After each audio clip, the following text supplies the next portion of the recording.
Assalamualaikum warahmatullahi wabarakatuh. Assalamualaikum warahmatullahi wabarakatuh. Selamat datang pada pemirsa Diplomatic Club yang diprakarsai oleh kuatbaca.com. Hari ini ada tamu khusus di Diplomatic Club, yaitu Dirjen Informasi dan Diplomasi Publik, Ibu Siti Mauludia. Tapi kalau ditanya di Ibu Siti Mauludia jarang yang kenal, karena biasanya saya juga manggilnya Bu Neneng, Bu Neneng, sorry. Lebih dikenal dengan Bu Neneng. Nah, beliau ini cukup senior, pernah jadi duta besar di Polandia dan juga terakhir staf ahli pembinaan masyarakat Indonesia di luar negeri ya, sosial budaya dan pembinaan masyarakat di luar negeri, yang antara lain juga membidangi diaspora. Jadi jabatan yang baru ini tidak terlalu kontras sebenarnya, jadi masih ada kaitannya. Nah, selamat datang di acara kita. Terima kasih. Saya panggil Bu Neneng aja lah ya, biar lebih friendly gitu. Jadi pemirsa ini cukup beragam ya, dan saya dapat beberapa juga masukan-masukan dari para pemirsa, bahkan beberapa itu masih di level SMA, tapi mereka punya interest di bidang luar negeri. Jadi ini bagus sekali saya kira untuk menyampaikan visi misi Kemlu, terutama yang bergerak di bidang informasi dan diplomasi publik. Kita tahu sebenarnya kita belum terlalu lama mendirikan sebuah Direktorat Jenderal Informasi dan Diplomasi Publik. Ketika itu saya kira waktu reformasi kamu ya di bawah Pak Hasan Barahiuddah, dan diplomasi publik itu sebenarnya kalau di Amerika itu salah satu sangat sentral di State Department gitu ya. Bahkan tahun 2017 itu sudah dibentuk Committee on Public Diplomacy. Jadi masih zaman Perang Dunia Pertama. Kemudian pada 53 Amerika mendirikan US Information Agency atau USIA. Nah, mungkin sedikit bisa cerita kepada nih audience ya, Bu Neneng, mengenai apa sih latar belakang kita membuat satu eselon 1 ya, tingkatan 1. Jadi ini juga dianggap sangat penting. Jadi di situ ada unsur penerangannya juga, ada unsur kemasyarakatannya juga. Dan kira-kira pandangan kamu ini bagaimana tentang situasi masyarakat Indonesia di luar negeri? Mungkin itu saja dari sejarah berdirinya. Karena untuk membuat satu eselon 1 itu tidak mudah. Perlu waktu yang panjang, yang melalui kantor Menpan, kemudian dibahas di DPR. Silakan. Oke. Mungkin terima kasih Pak Dubes. Apa kabar? Baik. Pak Pemret, para pemirsa sekalian. Kalau kita bicara mengenai Direktorat Jenderal Informasi dan Diplomasi Publik, sebetulnya bisa dibilang dulu cikal bakalnya adalah Direktorat Jenderal Hubsosbudpen, Hubungan Sosial Penerangan dan Budaya. Tetapi pada perkembangannya pada saat reformasi awal 2000 yang dilakukan oleh Pak Menteri Luar Negeri pada saat itu Pak Hasan Barahiuddah, diperluas dengan memasukkan visi Pak Hasan waktu itu yang melihat bahwa dunia itu sudah sangat berubah dan banyak hal-hal yang perlu dilakukan oleh Kementerian Luar Negeri dalam hal terkait dengan diplomasi publik dan informasi. Jadi Direktorat Jenderalnya sendiri dinamakan Informasi dan Diplomasi Publik, tetapi yang ditangani oleh Direktorat Jenderal ini tidak hanya informasi dan diplomasi publik saja, tetap karena mungkin sedikit saya ceritakan Pak Dubes ya, Pak Dubes sendiri pasti sudah ngelotok lah ya di Jen IDP itu apa, tetapi untuk para pemirsa yang belum begitu paham mengenai Direktorat Jenderal Informasi dan Diplomasi Publik, ada 5 unit eselon 2 di bawah Direktorat Jenderal IDP. Kita disebutnya IDP, Informasi dan Diplomasi Publik. Pertama adalah Direktorat Diplomasi Publik sendiri, kemudian Direktorat Informasi dan Media, kemudian Direktorat Kerjasama Pembangunan, Direktorat Pengamanan Diplomatik, dan Sesdijen, Sekretariat Direktorat Jenderal. Nah, keempat ini memiliki fungsi yang berbeda-beda tentu saja. Mungkin teman-teman di sini di teman-teman jurnalis sudah mengetahui banyak bersinggungan pekerjaannya dengan Direktorat Informasi dan Media. Seperti namanya, Direktorat dan Media adalah direktorat yang mengelola mengenai informasi dan media, unsur-unsur informasi media dalam kerangka politik luar negeri. Kemudian ada Direktorat Kerjasama Pembangunan Internasional. Ini direktorat yang baru, yang waktu itu belum ada di Dirjen Sosbudpen ya Pak ya.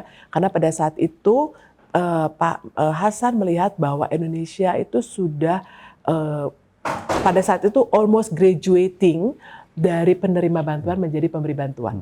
Jadi kerjasama pembangunan internasional ini boleh dibilang adalah Indonesian Aid-nya gitu. Nah, ini direktorat yang ketiga tadi selain di informasi Diplik, Infomed dan KSPI juga ada Direktorat Pengamanan Diplomatik. Jadi di sini direktorat ini bertanggung jawab untuk unsur-unsur pengamanan baik itu korps diplomatik yang ada di sini di Indonesia maupun premises dan diplomat kita di luar negeri. Jadi itu Direktorat Jenderal Informasi dan Diplomasi Publik.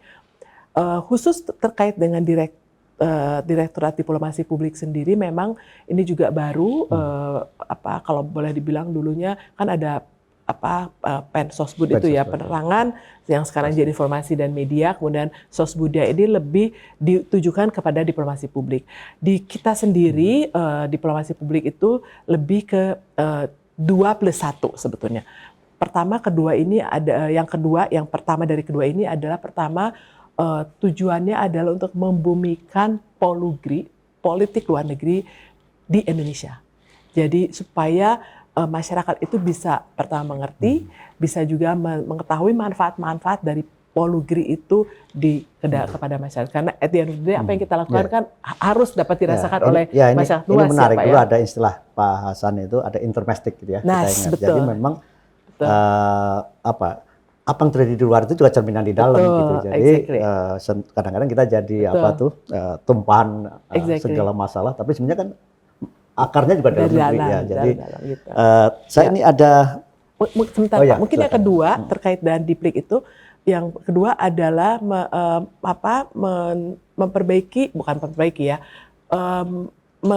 menyampaikan good news Indonesia ke masyarakat global. Jadi tadi 2+1-nya itu. Jadi satu ke dalam sendiri membumikan Polugri, kedua keluar untuk menyampaikan hal-hal yang baik mengenai Indonesia sehingga pemahaman masyarakat global terhadap Indonesia lebih baik. Dan yang +1-nya adalah mengenai penanganan masyarakat Indonesia di luar negeri. Jadi ini yang utamanya dari Direktorat Diplomasi. Saya kutip dari beberapa sumber yang mengenai key elements, elemen kunci dalam public diplomacy ya, yang mungkin bisa dijelaskan kepada audience. Salah satu yang pertama yang penting itu adalah cultural diplomacy ya. Kemudian ada educational exchange ya. Kita kan memberikan beasiswa juga ya. Kemudian development assistance ya. Itu latar belakang kalau dulu kita selalu minta bantuan, tapi kita juga ada kemampuan untuk ini. Mungkin perlu dijelaskan dan sambil yang penting-penting aja track to diplomacy. Mungkin bisa pertama mungkin mengenai cultural diplomacy dulu ya. Bisa diterangkan apa yang selama ini dikerjakan oleh Kemenlu. Ya, kalau kami melihatnya cultural diplomacy ini adalah salah satu dari channel diplomasi publik ya Pak ya, tadi Bapak saya sampaikan. Cultural diplomasi ini kita banyak bentuknya itu bisa gastrodiplomasi, bisa juga kita mengenalkan budaya kita ke budaya kita di luar negeri supaya mereka lebih mengerti, lebih paham terkait dengan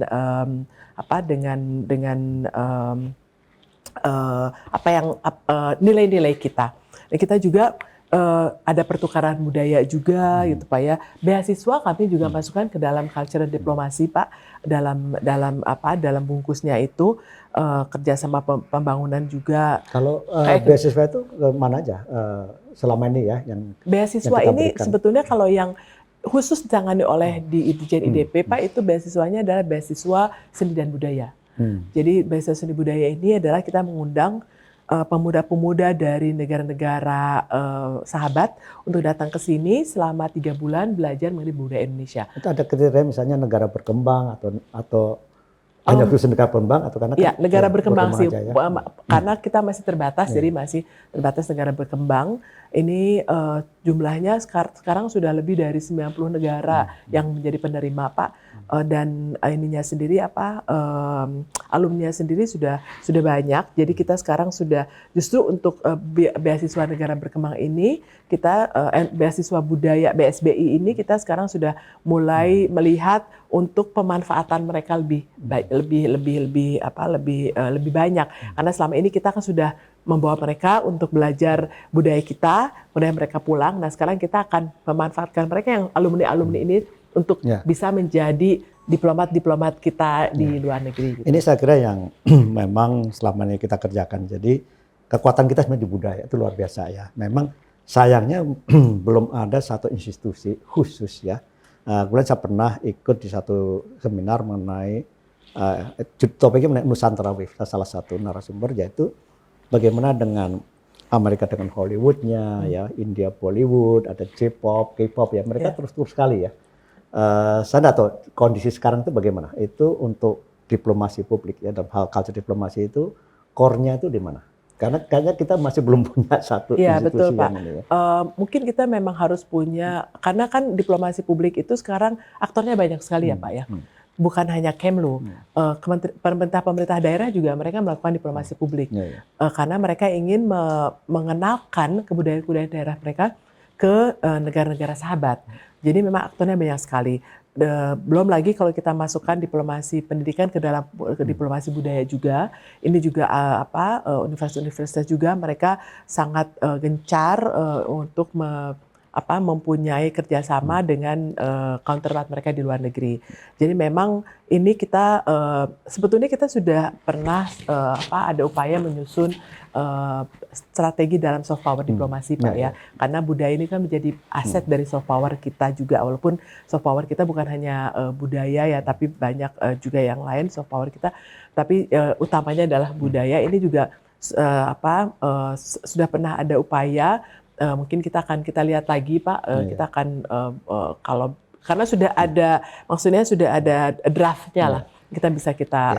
Karena sebenarnya kaitannya diplomasi budaya itu luas ya, bukan hanya budaya tapi juga ekonomi ya, yang kita yang kita lihat dari negara-negara yang sudah sangat fokus ya, seperti sekarang itu dengan K-pop ya, itu unbelievable. Saya datang ke Fakultas Ilmu Budaya di UI, dia mengatakan jurusan paling kompetitif di UI sekarang ini bukan kedokteran, Korea.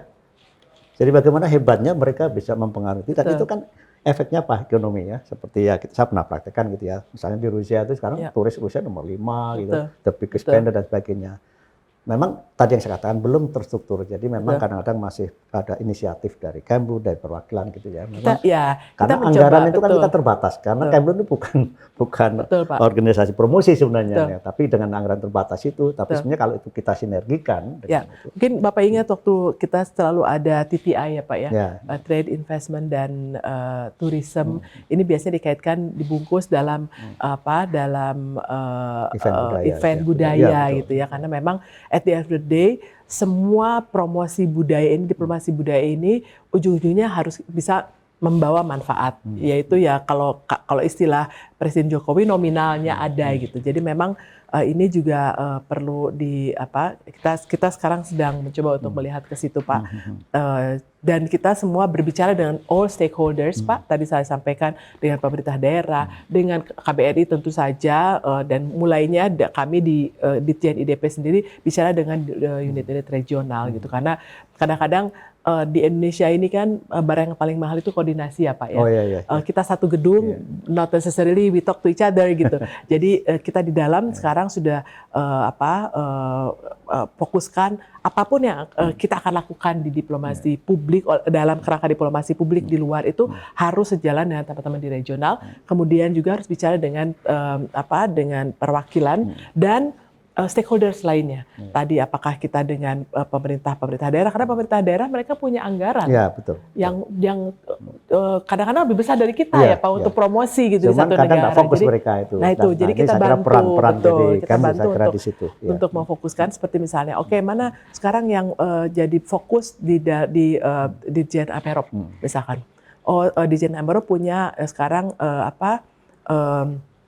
kegiatan yang besar itu terkait dengan INALAK, Indonesia, Latin Amerika gitu. Nah, itu kita dukung di Ya, situ. di Afrika juga kalau nggak salah ya. Betul. Jadi misalkan di Afrika kita akan adakan Indonesian Africa Forum. Nah, itu kita dukung di situ. Apa yang bisa kita laksanakan di ASPASAF juga, misalkan untuk di Pasifik kita perlu lebih mendekati negara-negara Pasifik untuk karena kita kan looking east policy itu ya Pak ya. Nah, ini kita perkuat diplomasi publik di sana.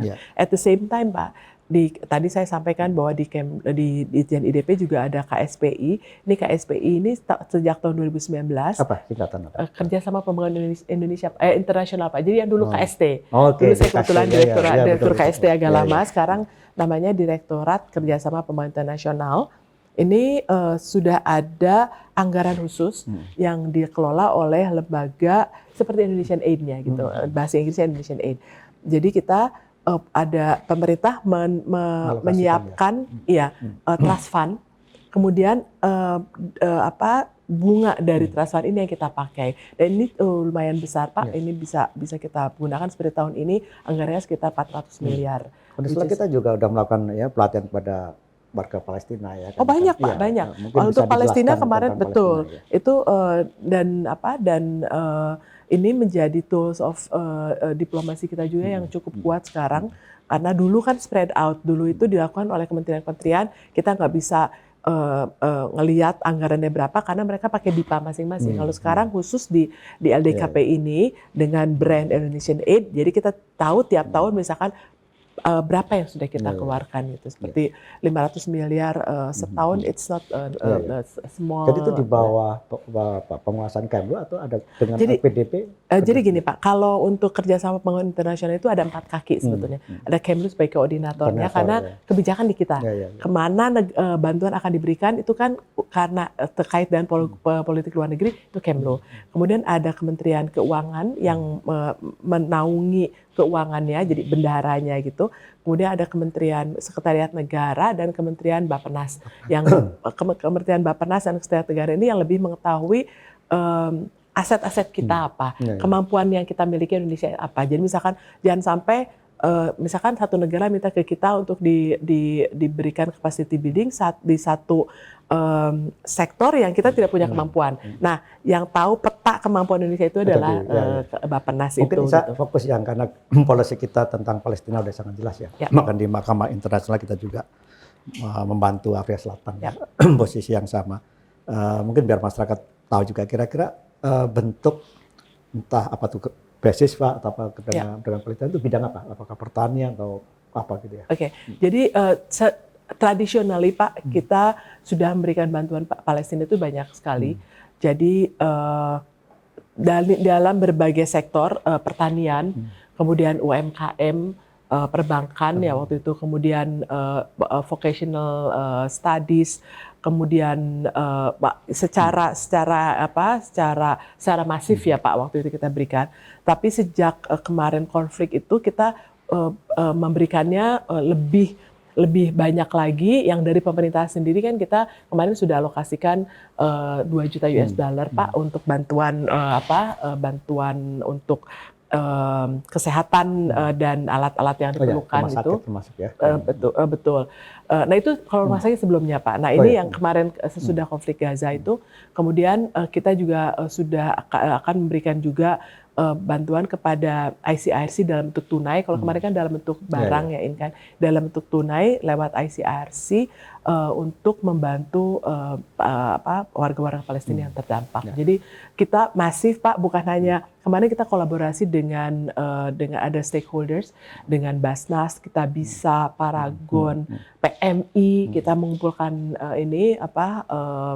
bantuan dan kita bantu, kita kirim waktu itu dengan pesawat Hercules. Kemudian kita juga bantu menyewakan beberapa pesawat komersial untuk membawa bantuan-bantuan. Jadi kalau Palestina kita sudah jelas, kita we stand ready to help them anytime dalam bentuk bantuan tadi maupun bantuan politis. Ya, oke. Ini bergeser ke diaspora karena tulisan juga kepada diaspora, jadi mas, tapi kan belum terupdate gitu ya. Mengenai diaspora Indonesia ini, kita tahu bahwa di China itu ada setingkat junior minister ya, ada Overseas Chinese Affairs Office, ada di bawah State Council, dan ada beberapa program yang menarik, Return Migration Program ya. Kemudian di India ada Overseas Indian Division under Ministry of MA ya. Nah, cukup senior gitu. Nah, dulu sebenarnya kita juga berenang gitu ya, tapi mungkin ya ada kemampuan terbatas dari Kemlu. Nah, sekarang di Kemlu sendiri, di IDP khususnya itu di tingkat apa yang menangani khusus diaspora? Pertama, kemudian ini ada beberapa data yang simpang siur ya, yang mungkin perlu kita jelaskan ke publik mengenai berapa sih jumlah diaspora kita ya. Kalau catatan Bank Dunia kira-kira 9 juta ya. Kemudian migran pegawai PNI ya itu dia bilang antara 6-7 juta. Nah, tercatat yang saya googling itu di kita sekitar 3 juta yang tercatat, artinya itu resmi berdasar lapor diri. Nah, kemudian di DPT itu dari dulu memang nggak pernah mencapai 2 juta ya. Waktu saya mungkin ikut dulu PPLN itu kira-kira 1,2 baru ya, tapi sekarang meningkat sebenarnya 1,7 ya. Nah, ini ada disparansi gitu ya antara angka-angka itu, mungkin bisa dijelaskan oleh Bu Dirjen gitu ya. Baik, terima kasih Pak. Terkait dengan diaspora sendiri kan ada 2 kategori sebetulnya, diaspora yang WNI dan diaspora yang WNA.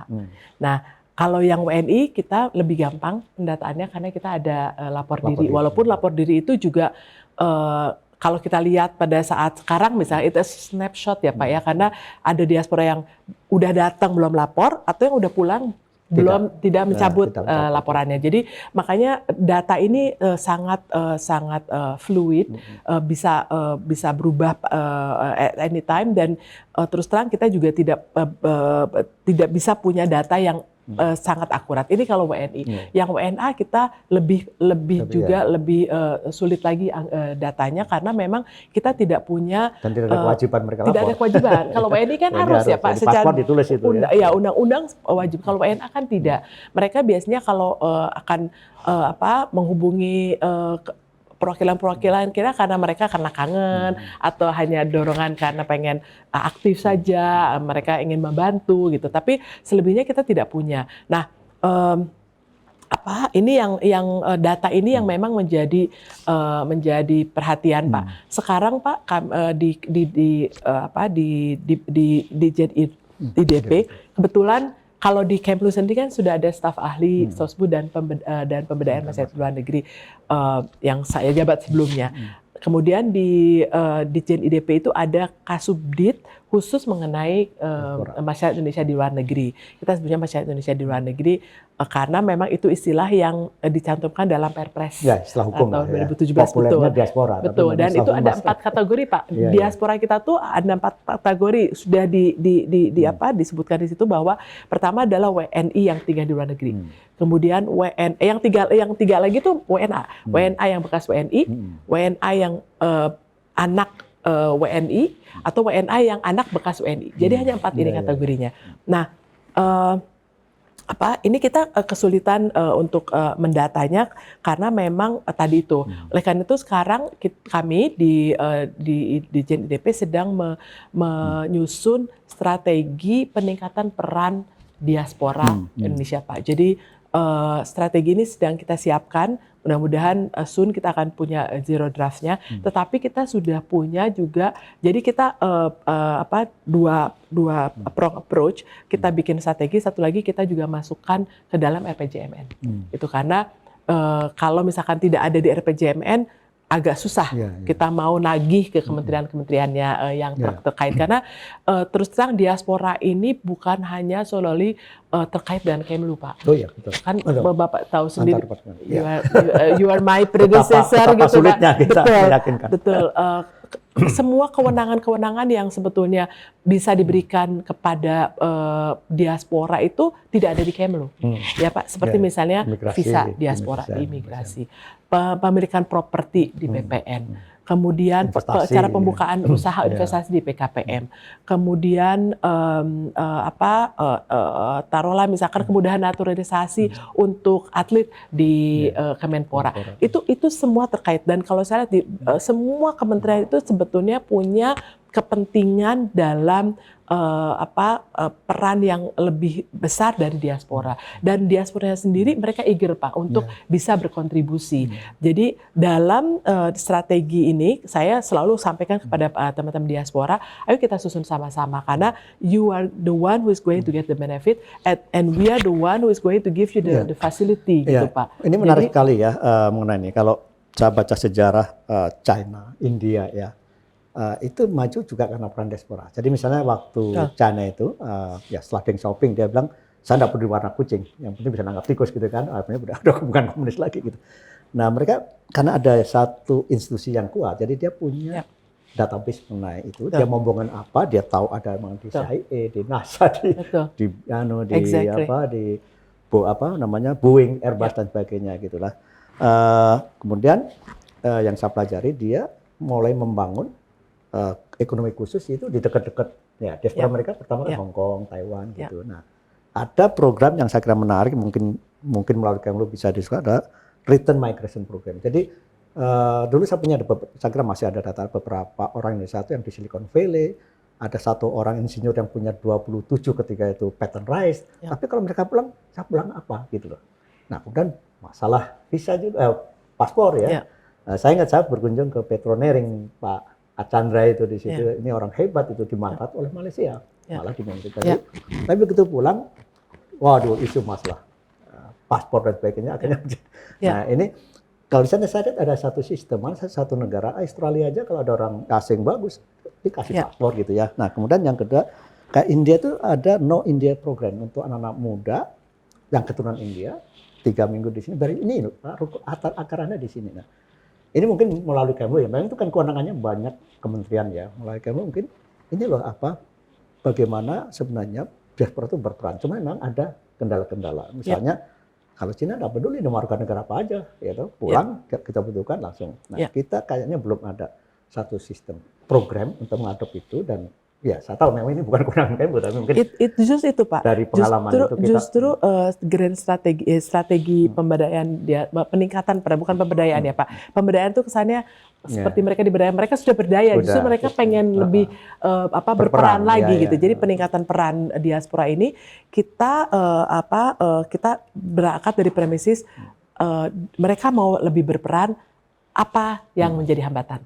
Hambatan ini bagaimana kita mengatasinya. Nah ini hambatan-hambatan ini justru kita akan bicara dengan semua kementerian-kementerian bagaimana cara mengatasinya. Seperti misalnya yang kemarin alhamdulillah akhirnya kita sudah mendapatkan komitmen dari BPN adalah untuk diaspora mereka diberikan diskon kalau mereka mau punya properti Pak. Jadi misalnya kalau di Jakarta itu misalnya saya kurang hafal ya.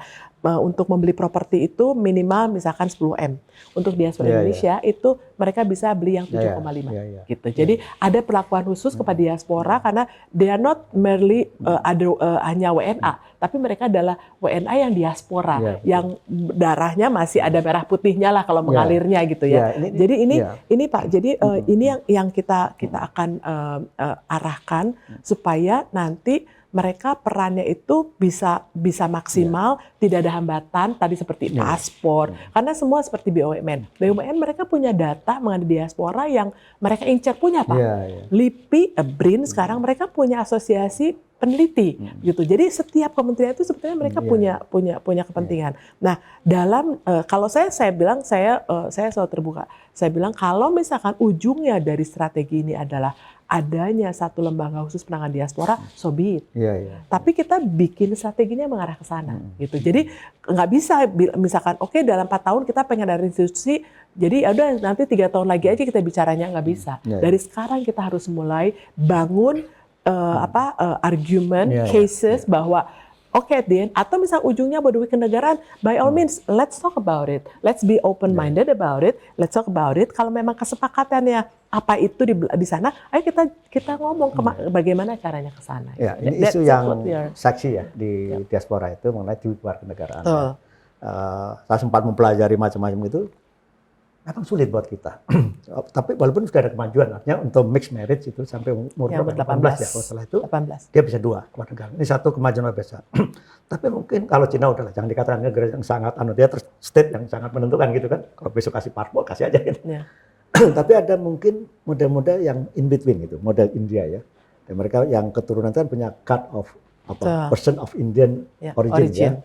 Yang dia kalau buka bank cukup itu. Dia padahal kan itu menguntungkan, dia invest cukup lebih mudah seperti orang Indonesia. Nah, mungkin itu satu jalan tengah ya Bu Dirjen ya, untuk instead of kita mungkin undang-undang kita agak sulit untuk menerima duit negaraan ya, tapi jalan tengah itu ternyata India kan berhasil. Artinya ahli-ahli IT yang dari Silicon Valley di mana-mana pada invest ke India, dan sekarang kita tahu kan IT India bagus. Jadi mungkin itu satu alternatif jalan tengah gitu. Exactly Pak. Let's talk about it gitu loh. Alternatifnya apa gitu. Seperti India kan, kenapa banyak orang India, diaspora India itu meninggalkan kewarganegaraannya karena sebagai sebagai Indian diaspora India, mereka punya hak yang sama, semua sama. Kecuali pemilu. Politik, gitu. Jadi jadi mereka nggak takut gitu kan. Nah, kalau orang Indonesia kan agak takut juga nih gitu ya. Atau misalkan jadi maksudnya saya tidak membandingkan. Artinya let's talk about it. Let's be open minded. Kalau memang seperti itu, karena memang kalau saya terus terang pada saat kita bicara dengan para diaspora yang menginginkan duit kenegaraan, ayo kita bicara. Semua pihak ya, tapi semua yang berkepentingan kita bicara, bukan hanya diaspora dengan Kemlu, tapi diaspora dengan semua gitu deh karena ada image dulu ya, sekarang udah mulai bergeser. Kalau you sudah melepas warga negara itu dianggap pengecut, gitu, atau pengkhianat tidak, pengkhianat gitu. Padahal sekarang enggak, tidak cinta lagi pada Indonesia. Betul. Jadi ketika kita di luar negeri, kita juga ini orang-orang yang keturunan Indonesia, ternyata begitu kita undang untuk acara festival, mereka luar biasa, membantu segala macam. Jadi sebenarnya kita harus ubah the meaning of nasionalisme itu kan. Jadi kan nasionalis itu kan bukan berdasar paspor sebenarnya, tapi hati Anda. Sejauh warga negara Anda berpikir untuk Indonesia, kalau menurut saya ya itu harus kita ubah ya. Saya pernah berbicara antar departemen juga mengenai itu. Jadi ini yang saya kira kita juga harus mulai realistis ya. Ini dunia totally sudah berubah gitu. Ya itu Pak. Kita di Kemlu mencoba membuat satu wadah untuk bicara, tapi ujungnya kita punya grand strategi ini, gitu loh.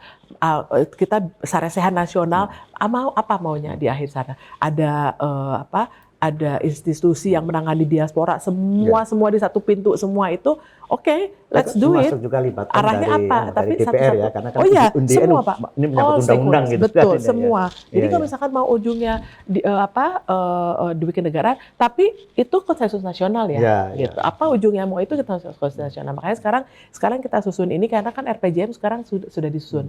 Sudah disusun, nanti begitu udah ketahuan 2014 ya Pak, Februari mungkin Juni lah, tahu siapa yang jadi presiden, nanti kan fine tuning dengan visi misi mereka ya. Tapi itu kita sekarang sudah injek untuk arah sana. Oke, ini sebelum